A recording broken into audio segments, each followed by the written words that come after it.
Hello fellow humans! So I wanted to make a video today explaining the tuning that I've been using on guitar for over a decade now. This tuning is called Quartal or straight fourths tuning. From low to high, a standard Chordal guitar would be tuned E, A, D, G, C, and F. The interval between all adjacent strings is a perfect fourth. So you could tune this guitar to itself by using the 5th fret here.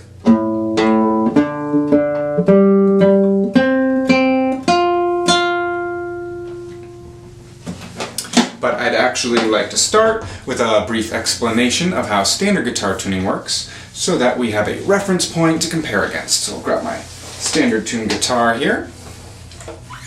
So a standard tuned guitar is tuned from low to high, E, A, D, G, B, and E. And you'll notice the two highest strings are a semitone lower than the last tuning. So while 4 of the intervals between adjacent string sets represent a perfect fourth, the interval between just one string set, the G and the B string, represents a major third.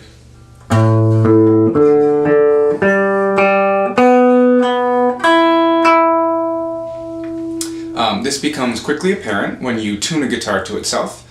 So I can tune the A, D, G, and E strings to the 5th fret of the string below, but the B string must be tuned to the 4th fret of the string below, as you noticed.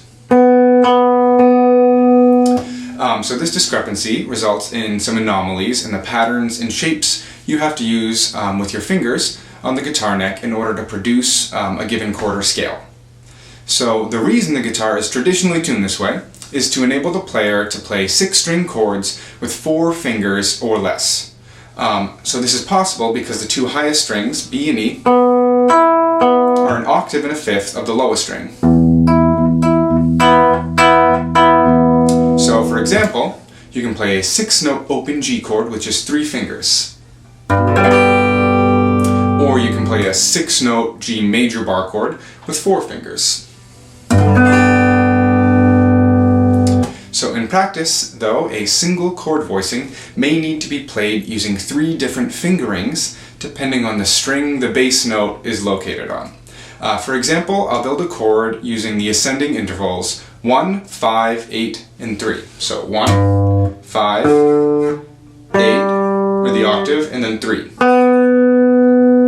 So this is a very common chord shape on the guitar. In the key of G, they would be G, D, G, and B.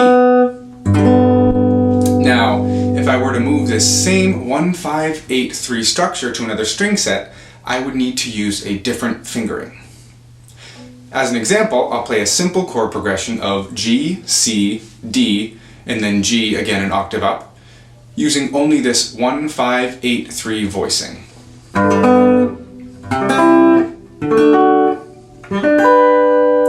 So notice I actually had to use 3 different shapes.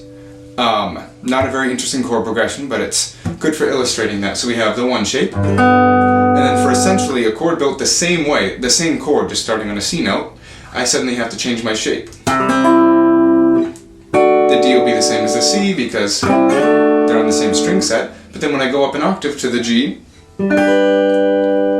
I have yet another shape. So 3 different shapes for 1 voicing.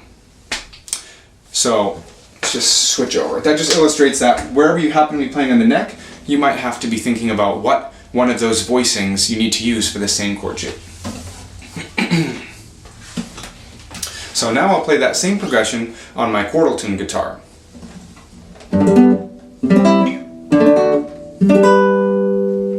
Notice the chord shape remains the same on all string sets.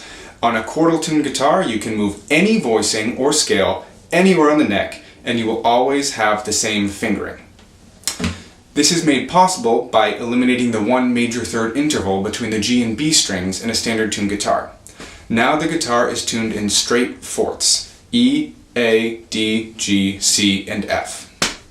So I'd also like to show you how this plays out with a scale. In Chordal tuning, a C major scale is the same fingering no matter where it's played. So let's start here on the 3rd fret.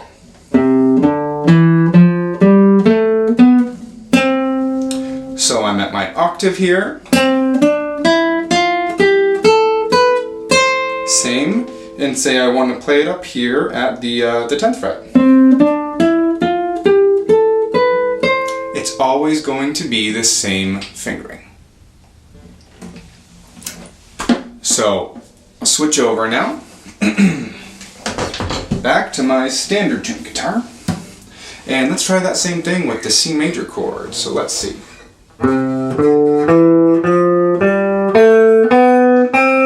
That one's actually identical, starting on the 3rd fret to the way I played it on my Chordal, but notice what happens here when I'm trying to play the octave higher. We have a different shape for the same scale. Now let's play that at the 10th fret and see what happens here.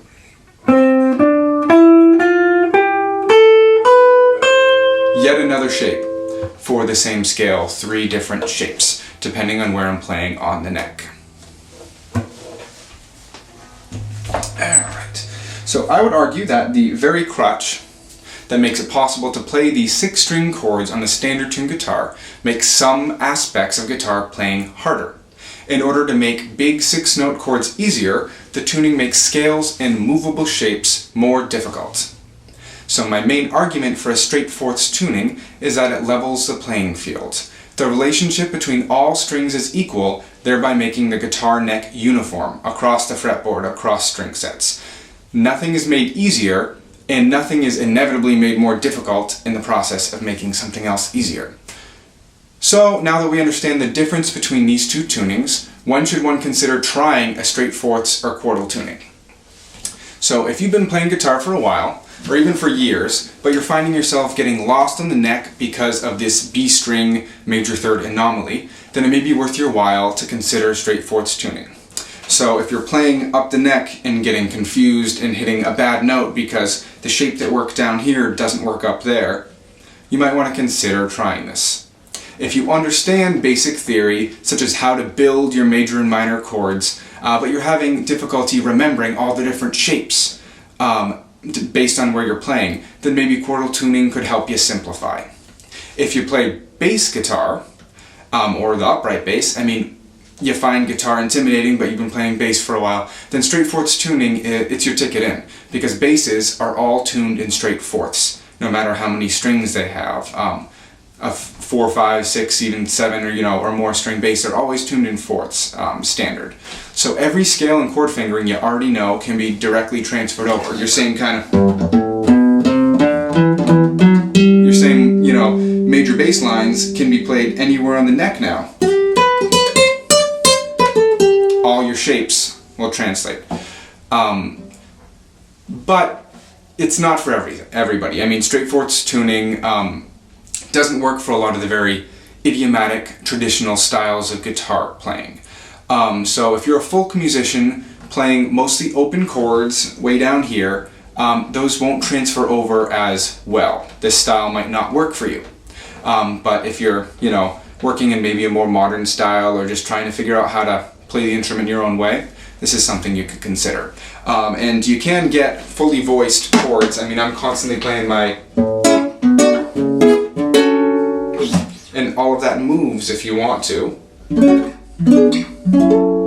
get, and you can even get these sort of big sounding chords. You can pretend like you're playing a standard tune guitar.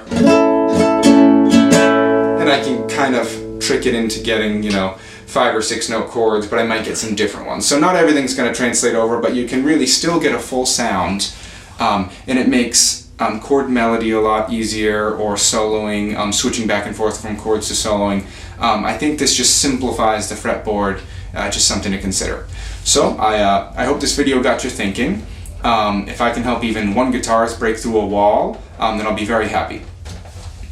Oh, and as a disclaimer, old, worn, or weak strings may snap when tuning the B and E strings up a semitone to C and F.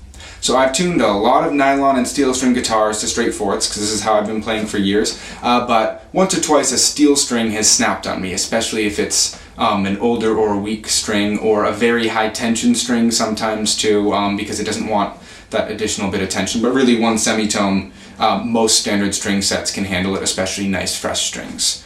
But anyway, if you're just trying this out on your only guitar for the first time, it might pay to have an extra new set of strings available, just in case you do snap one. Alright, thanks for listening.